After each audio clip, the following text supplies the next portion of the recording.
স্বামী বলছে পর্দা করো, তোমাকে ভালোবেসে বলছি তুমি পর্দা করো, তুমি আমার অনেক প্রিয় একজন মানুষ, তুমি বেপর্দায় বাইরে যাবা, লোকজন দেখবে, কেমন হয়? ঠিক আছে, তোমাকে তো আমি বিয়ে করেছি, তুমি আমার মানুষ, তোমাকে দেখবে কেন? প্রিয় মা ও বোনেরা, পর্দা ছাড়বেন না।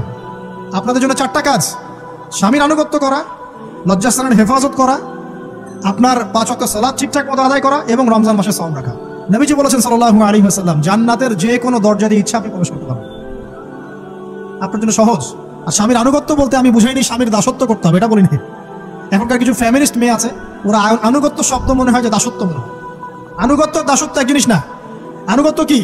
স্বামী কোরআন সুন্নাহর অনুকূলে কোনো কথা বলেছে, আপনি মানবেন। স্বামী বলছে পর্দা করো, তোমাকে ভালোবেসে বলছি তুমি পর্দা করো, তুমি আমার অনেক প্রিয় একজন মানুষ, তুমি বেপর্দায় বাইরে যাবা, লোকজন দেখবে, কেমন হয়? ঠিক আছে, তোমাকে তো আমি বিয়ে করেছি, তুমি আমার মানুষ, তোমাকে দেখবে কেন? ঠিক আছে, তো এখন স্বামী ভালো কথা বলেছে, আপনি শুনলেন, এটা আনুগত্য।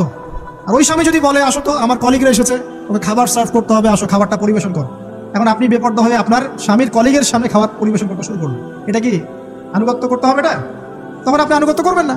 সিম্পল, কোরআন সুন্নাহর অনুগত্য কাজে আপনি স্বামীর আনুগত্য করবেন, বিপরীতে গেলে আপনি করবেন না। স্বামীর আনুগত্য মানে স্বামীর দাসত্ব নয়। আর এই হাদিসটা আপনি কেন ভুলে যান যে আল্লাহ রাসূল সাল্লাল্লাহু আলাইহি ওয়াসাল্লাম বলেছেন, আল্লাহ ছাড়া যদি কাউকে সেজদা করা যেত, সম্মান বুঝাচ্ছেন, আল্লাহ ছাড়া যদি কাউকে সেজদা করা জায়েজ হতো, আমি মেয়েদেরকে বলতাম যেন স্বামীকে সেজদা করো। কেন? কারণ আপনাকে রেসপন্সিবিলিটি, আপনার খাবার, আপনার ফুড, আপনার শেল্টার, আপনার মানে পুরো দায় দায়িত্ব নিজের হাড় ভাঙা পরিশ্রম দিয়ে, জীবনের ঝুঁকি নিয়ে স্বামী আপনার জন্য করে। সে আপনার সম্মান পাওয়ার যোগ্য তো? সে কি আপনার সম্মান পাওয়ার যোগ্য নয়? আপনি যদি সম্মানের হক আদায় না করতে পারেন তাহলে আপনি অকৃতজ্ঞ। আর অকৃতজ্ঞ মেয়ে কখনো জান্নাতে যাবে? একটা হাদিসে আছে, বেশিরভাগ মেয়ে জাহান্নামে যাওয়ার অন্যতম কারণ হচ্ছে তারা স্বামীর সাথে কুফরি করে। কি করে? মানে সারা জীবন স্বামী ভালোবেসে যায়, ভরণ পোষণ দিয়ে যায়, সব চাহিদা পূরণ করে যায়, একদিন দেখবেন কথা কাটাকাটি হয়েছে, ওই দিন বলে বসবে যে তোমার কাছে আমি কিচ্ছু পাই না সারা জীবন। এই যে কুফরি, এই কারণে তারা জাহান্নামে যেতে পারে বেশি। আল্লাহ হেফাজত করুন। আরেকটা কারণ হচ্ছে যে বেপর্দা। আপনাকে 4টা মূলনীতি ফলো করতে হবে। 1, এমন কোনো পোশাক পরবেন না যে পোশাকটা আটো সাটো, যেটা পরলে আপনার গায়ের কাঠামো বোঝা যায়। এটা বোরখা হলেও করা যাবে না। আমি কি বুঝাতে পারছি? ডিজিটাল বোরখা দেখেন নাই? দেখছেন? মাশাআল্লাহ। আর কারা কারা দেখছেন? এদিকে চোখ বেশি যায় না? আচ্ছা, এমনি দেখা যায়, চোখ দিতে হয় না, এমনি দেখা যায়। ডিজিটাল বোরখা চলবে না, ডিজিটাল বোরখা চলবে না।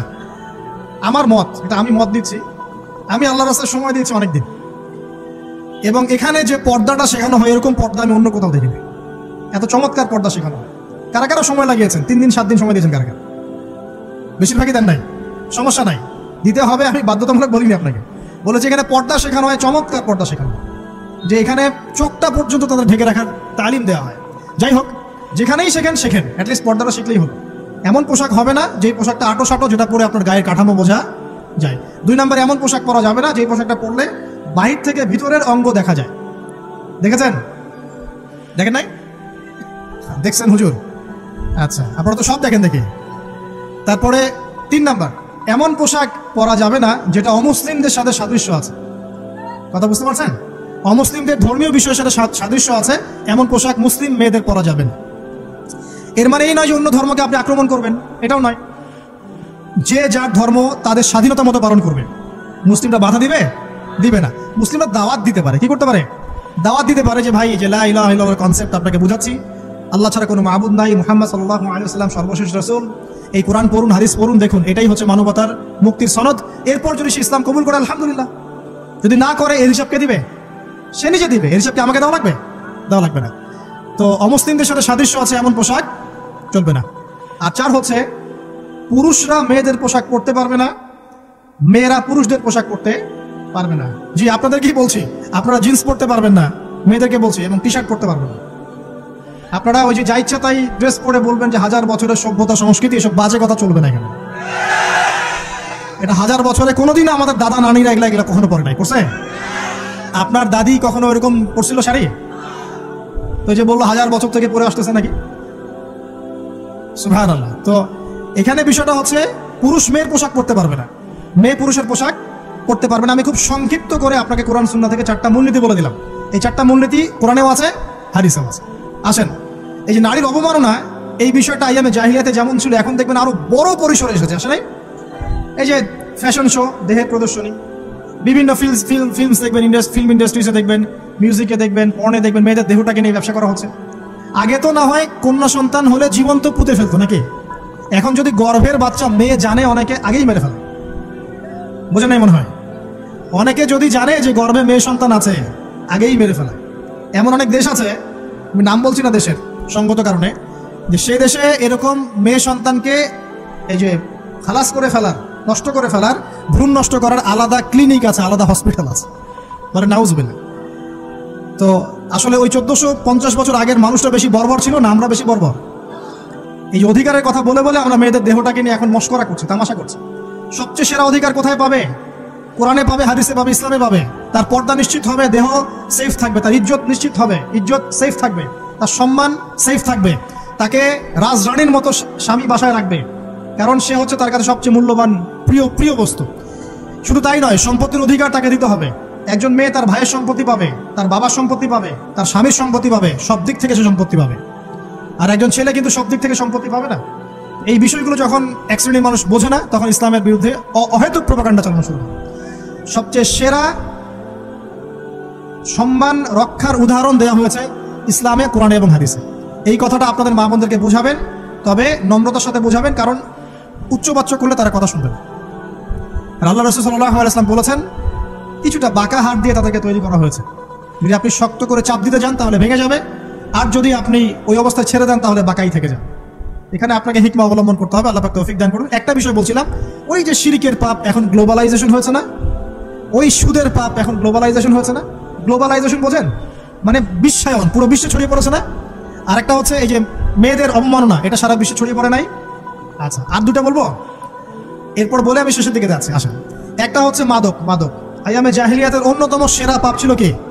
মাদক। ওই যে বলছেন জাহিলি যুগ, কেন বলছেন জাহিলি যুগ? বিকজ ওইখানে মাদক খেত মানুষ বেশি। এখন বলেন, ওখানে না হয় মক্কায় মাদক খেত মানুষ, এখন সারা বিশ্বে মাদক ছড়িয়ে পড়ে নাই? বেশি না কম? এখন এই যে নতুন নতুন মাদক আসছে, ইয়াবা, আরো নাকি কি কি আসছে নতুন নতুন, আমরা নামও জানি না। এই যে গাজার নাম জানি, ফেন্সিডিলের নাম জানি, আর কি কি আছে, হিরোইন বলেন, আর দু একটা, আফিম, আর কি আছে? হ্যাঁ, রেন্ডি, সুবহানাল্লাহ, এই নামও কখনো শুনি নাই আমি। আচ্ছা শোনেন, বিষয়টা হচ্ছে, দেখুন, এই বিষয়টা কি হালাল না হারাম? আচ্ছা, এটাকে যদি আমরা হালাল করে নেই তাহলে কি হবে? কুফরি হবে না শিরক হবে? শিরক কুফর দুটোই হচ্ছে। কিন্তু এখন মক্কার কিছু মানুষ মাদক খেয়েছে বুঝলাম, আল্লাহ রাব্বুল আলামিন ধাপে ধাপে এখান থেকে বের করেছেন। প্রথমে বলেছেন মদ খেয়ে নামাজের ধার কাছে যেও না। হ্যাঁ, তারপরে বলেছেন এই যে মাদকে কিছুটা উপকার আছে কিন্তু বেশি ক্ষতি। তারপর বলেছেন খেয়ে নামাজের কাছে যেও না। তারপর ধাপে ধাপে শেষের দিকে এসে আল্লাহ পাক বলেছেন যে এটাকে ছেড়ে দাও। সূরা মাইদায় পড়ে দেখেন, এটা শয়তানের কাজ। তখন সাহাবায়ে কেরাম রাদিয়াল্লাহু আনহুম পুরোপুরি মাদক থেকে নিজেদেরকে মুক্ত করলেন। এরপরে কি কখনো তারা মাদক ছুঁয়েও দেখেছেন? বরং মাদক দ্রব্য সেবন করলে 40টা লাঠি বেত্রাঘাত করতে হয়, ইসলামিক শাস্তি। কয়টা লাঠি? আর উমর রাদিয়াল্লাহু আনহুর সময়ে 40 লাঠিকে বাড়িয়ে 80 লাঠি করা হয়েছে। কত লাঠি? 80 লাঠি। কিন্তু আরো একটা পাপের শাস্তি আছে, বলবো? অপবাদ। এখন যেটা বেশি দেওয়া হয়, অপবাদ, মিথ্যা অপবাদ, সতী নারীর উপরে মিথ্যা অপবাদ, এর শাস্তি হচ্ছে 80 লাঠি। আবার 100 লাঠির শাস্তি আছে, 100 লাঠি। এটা কিসের জানেন? জিনা। এই যে যারা করছেন, এর শাস্তি হচ্ছে 100 লাঠি। তাও জনসমক্ষে দিতে হবে, গোপনে না। আর 1 বছরের জন্য এলাকা ছাড়া করতে হবে। রজম একটা শাস্তি আছে, রজম। এটা কি? রজম মানে পাথর নিক্ষেপ করে হত্যা। এটা তো বর্বর, তাই না? অমানবিক, মধ্যযুগীয়। এসব কথা শুনছেন না? শোনেন, কিছু কিছু বিষয় আছে যে বিষয়গুলো করার পরে এই পৃথিবীতে মানুষ বেঁচে থাকার অধিকারটা হারিয়ে ফেলে। কথা বুঝতে পারছেন না? কিছু কিছু পাপ আছে, এগুলো করলে পরে মানুষ এই পৃথিবীতে বেঁচে থাকার অধিকারটা হারায় ফেলে।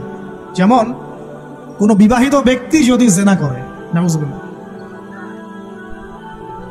কোনো ছেলে যদি কোনো ছেলের সাথে যৌন সম্পর্ক করে, সমকামী করে, বা এটাকে যেটা গে মানে যেটা কি বলে, সমকামিতা, ঠিক আছে, এই কাজ যদি কেউ করে, নোংরা কাজ যদি কেউ করে, কোনো মেয়ে যদি কোনো মেয়ের সাথে এরকম কোনো কাজ করে, একই পাপ।